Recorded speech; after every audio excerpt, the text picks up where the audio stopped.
So Mr. Sawyer, I can't speak to his mind.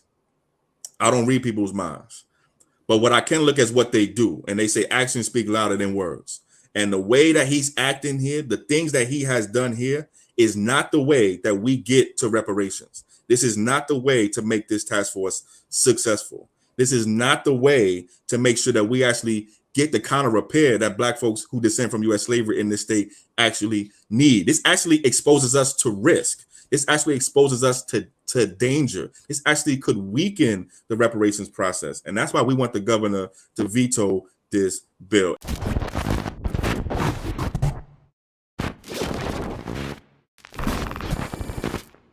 I love how you put that in terms of we were fighting. We were fighting just to get to the starting line. You're not at the finish yet. Just because a bill passes and becomes law, technically, it's not over, right? You still have to fight to make sure that it's being enforced properly. And then it takes so much just to get to the point of actually having it signed into law. Now, this is a perfect segue into what I want to pull up next, a tweet that was posted and that's been going around on CJEC Twitter page, and as well as you've shared it as well. And I've also shared this tweet as well. So let me read this off to the people so they see what's going on right now. So you guys put out a call to action. Tell Gavin Newsom to veto AB 2296. Tweet again, and then you point to a link and call again today. The California Reparations Task Force never asked for and doesn't need more time. Keep politics out of reparations. Tweet and call today, and then you have a few people that you've added, the governor and the governor's office. And then there's obviously the link where the finger is pointing next to with much more information as well. Now, others, you can all go on to this Twitter page and I'll leave the link. Let me grab the link right now. And I'll put the link in the live chat. And then for those that are watching the replay, I'll also make sure to put this link in the description as well. But the point is this, as we speak, AB 3121 was passed, right? Obviously, it's law now as far as, the task force is concerned and doing the study. Okay, we get that. But, as Chris said, that's only getting to the starting line, right? Because it's under attack, so please explain, take a moment to explain, what is this bill that it looks like it's going to hold things up as far as the reparations task force is concerned and reparations overall in California. What is AB 2296? Why does it need to be vetoed? Where did it come from? And that's it. Take the floor. It's yours. Yeah, thank you. And let me know if my mic and my sound is clear too. But thank you so much. And this is something, thank you. So this is something that we have been very focused on and very concerned about for several months now. And that is AB 2296, which is a bill that would delay the end date of the California Reparations Task Force for a whole year, and also make some very, very dangerous changes to how task force members are removed from the task force. So the bill right now would move the date for the end of the task force from July of 2023 to July of 2024 by a whole year. And I'll start here. This is very, very problematic and very, very unnecessary. First of all, the California Reparations Task Force does not need any more time. The task force is actually ahead of schedule. This weekend, this Friday and this Saturday, September 23rd and September 24th, the California Reparations Task Force is going into its 10th public hearing. So that's my logo over there. Yo, bro, yo, come here, boy. Sorry about that, man. It's all right. Well, hold on. He's cursing the dog out right now. Come here, see, he don't like this bill either. All right, come here, man. I know. I don't like this bill either, come here, man. Sit down, man. The dog doesn't like the bill either. Yeah, as he heard 2290, started getting it. So first of all, the task force itself doesn't need any more time. the task force just this Friday and Saturday this weekend is going into its 10th public hearing right now. By law, it's only supposed to hold 10 public hearings. So they're actually on track to hold 20 public hearings. If they keep their same schedule, they will have double the number of hearings that they were supposed to have. So they're actually ahead of schedule. In addition, the task force voted in late summer of last year to hold community listening sessions. And they said, hey, we want to hold 12 community listening sessions in addition to, on top of the 10 public hearings. Well, the task force and the community groups that have been a part of this community listening session process, we've actually held over 25 different community listening sessions combined. If you combine all of the different groups that have done community listening sessions, our group, CJEC, has done between 7 and 10 just ourselves. So the task force is ahead of schedule. They don't need any more time. That's the first part. Second part, they didn't actually ask for any more time. And this is something that's very, very troubling. The task force itself is not asking for more time. I want to say that again. The Reparations Task Force itself is not asking for any more time. The task force has not talked about more time, has not discussed it in public at the public hearings.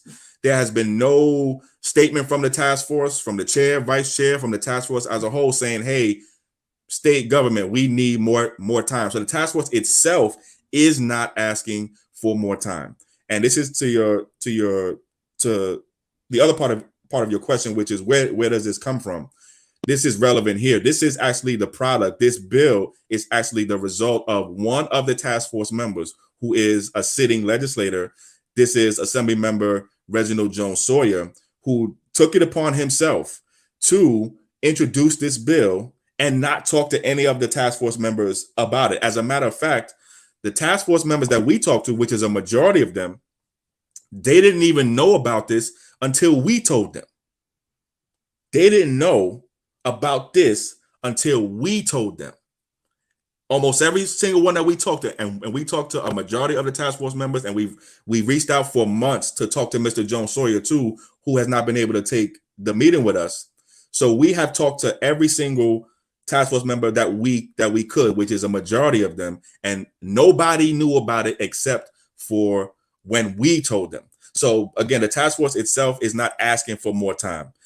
During the last few weeks, the bill AB 2296, which we are asking and urging the governor to veto, and we're actually calling on folks who are listening and watching now, or who are going to listen and watching later, to tweet the governor's office, use the call to action that we have up, call the governor's office, use the call to action that we have up. In the last few weeks, something else was added to AB 2296. And this is very, very, very even more dangerous. And that is, the bill got stuff added to it that would change and let task force members be removed for any reason at all, including political reasons. So right now, the task force members are lifetime appointees, meaning you get appointed to the task force, you are a task force member for the whole time of the task force. What was added in the last few weeks was a change to that, which would say that whoever picked you on the task force could remove you, quote, at pleasure, meaning for any reason or for no reason at all. And we think this is highly, highly dangerous. First of all, why do we need this? What is the purpose of this? Who is this for? What is the reason that you want Mr. Jones-Sawyer, in this case, wants to let task force members be removed? Who does he have in mind that needs to be removed? And why is this necessary? This is also very, very dangerous, because what this does is it what we call politicizes this task force. So let me give you an example of the risk and some of the problems here. So let's say, and by the way, the people who pick the task force members are the Speaker of the State Assembly in California, a person by the name of Anthony or Tony Rendon, the leader of the California State Senate, a person by the name of Tony Atkins, and the governor, Gavin Newsom. The governor picked 5 members. Tony or Leader Atkins picked 2, Speaker Rendon picked 2. So these are the people who now, if this bill was signed, and we want the governor to veto this, but if this bill was signed, now what that would let the speaker do, or the leader do, or even the governor do, would let them be able to take people off the task force if they did things that these particular people didn't like. Not if the community doesn't like it, but these particular people don't like it, or for no reason at all. So, for example, let's say we get a speaker that's new next year. Let's say we get a leader of the Senate that's new next year. Let's say we get a new governor next year. Let's say this new speaker or this new leader of the Senate or this new governor doesn't really like reparations, doesn't really want to support reparations, doesn't really like that there's a California Reparations Task Force. What they could do is they could then take people off the task force that either that are supporting reparations, and put people on that don't support reparations, or that don't support or do support a different type of reparations. So let's say the speaker and the leader of the Senate are not for cash payments. Then if the task force says, well, we want to do cash payments, what the speaker or leader could do is say, you know what, I move this person out. I want to replace this person so that we don't get no cash. This is what type of danger or risk this type of thing does and exposes us to. So your video and your live caption is absolutely correct. This is an attack on the California Reparations Task Force as it is now. And this is also why we are urging the governor to veto this bill. And we're calling on members of the public to call the governor's office. We're calling on members of the public to tweet the governor's office and make sure that he knows that you want this bill vetoed.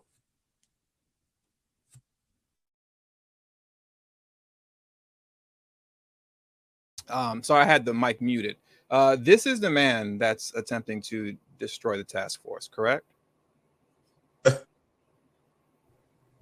This is the legislator who is a member of the task force who introduced AB 2296 and did not, from what we know and from what other task force members told us, from what we have heard from them in the public hearings, that they didn't even know was this effort to extend the task force by Mr. Jones-Sawyer, who is a sitting member of the task force. In April of this year, we actually went to the task force hearings in San Francisco, and we actually brought this up in public comment to Mr. Jones-Sawyer, to Member Sawyer, during the public comments at the April hearings, and he had nothing to say about it even then. And this is after 2 months after he had already introduced this bill, AB 2296. He introduced the bill in February of this year. There was a Reparations Task Force hearing in February. He didn't say nothing about it. There was a Reparations Task Force hearing in March. He didn't say nothing about it. There was a Reparations Task Force hearing in April. He didn't say nothing about it. And I'm expecting that he will say something about it at the hearings, which are in his district this weekend. But we're going to say something about it again, because this is not the way that you do. So even if you wanted to do something like this, don't you think you should talk to the task force members that you work with, the people that you asking to stay on next year? Don't you think you should work with them and get their thoughts and ideas before you do this? Why don't you think you should talk to the public? Don't you think you should talk to the community groups that are doing community outreach? Don't you think you should work through the people that are actually a part of this and that actually want to see this happen? Mr. Jones-Sawyer and Member Sawyer did none of that. And he has not addressed any public comments about this, except for when asked in the press just recently after we made a lot of noise in the press about this bill. So Mr. Sawyer, I can't speak to his mind. I don't read people's minds. But what I can look at is what they do. And they say actions speak louder than words. And the way that he's acting here, the things that he has done here, is not the way that we get to reparations. This is not the way to make this task force successful. This is not the way to make sure that we actually get the kind of repair that Black folks who descend from U.S. slavery in this state actually need. This actually exposes us to risk. This actually exposes us to danger. This actually could weaken the reparations process. And that's why we want the governor to veto this bill. And again, we need your help to urge the governor to do that. All right. So, with that being said, that's why everybody needs to go ahead and take heed to this call to action to make sure that this bill gets vetoed. And moments like this. Okay, I thought I was still muted. Moments like this are very critical, right? I remember in a live stream that I did, I don't know, a month ago now, I encouraged everybody to fill out a form. It was a survey concerning the reparations in Los Angeles, in California, and the Reparations Task Force, in which the end question on that form was, who should reparations go to? Should it be based on race? Or should it go to descendants of American slavery? Okay, fine. I remember at the end of that live stream just going through the comments, and you had some people that were disgruntled or upset about the fact that, oh man, why do we have to fill out a survey? And, our reparations shouldn't be based on a survey, and I'm not going to participate in this, and all that kind of stuff. And my thing is like, that sounds cool in a comment. You know what I mean? I'm not going to participate in this because my reparations shouldn't be contingent upon a survey. But not participating in matters like this, when a call to action is being made, is how your legislation, or the legislation that you all want to succeed, gets completely destroyed. It's by non-participation. If the people don't care, then why should the governor care? Why should the task force care? Why should anybody care if the people don't care? If you don't want to participate and do something as simple as fill out a survey or make a phone call, in which on this pamphlet that you have here on the Twitter page, on CJEC Twitter page, they tell you what to say. You just make the phone call and you read the script. Everybody needs to show up. It's really that simple. But if you're not going to show up, well, then you're just asking for it to go away. And the thing is that that's on us. That's on you that's listening. That's on you that's watching. And that's on me. That's not on Chris. It's not on CJEC. It's not on the California task force members as well. It's not on any of them.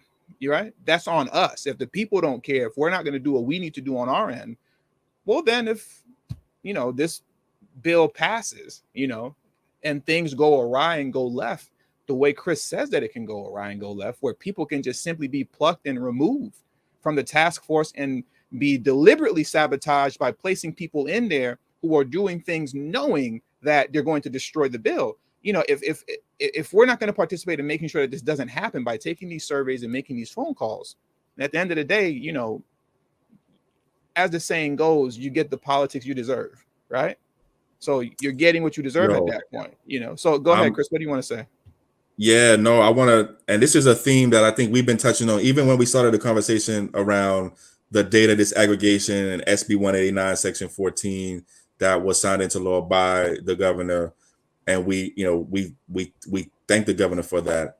And then, as we've been talking about California reparations, there's a theme here, and I want to make sure that we say it out and openly, and that is that it's not enough to win, but you got to protect what you win.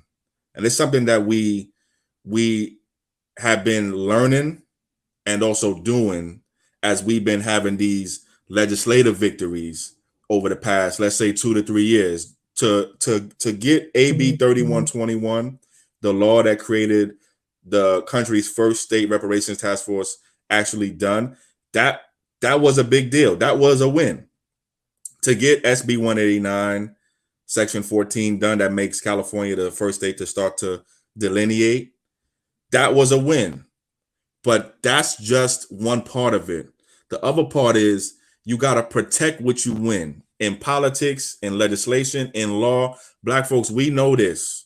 We know this very well. We know this in our real lives. Not only do we know that there's a difference between what's on the books and what's in our real life, we also know that anything we do get, we got to protect. We won the state reparations task force. We won a state reparations task force. We won a decision for eligibility for those who are descendants of U.S. slavery. Right now, we got to protect what we win and protect what we want. And also, we got to take more ground. We got to advance. We got to win more and then protect what we win more too.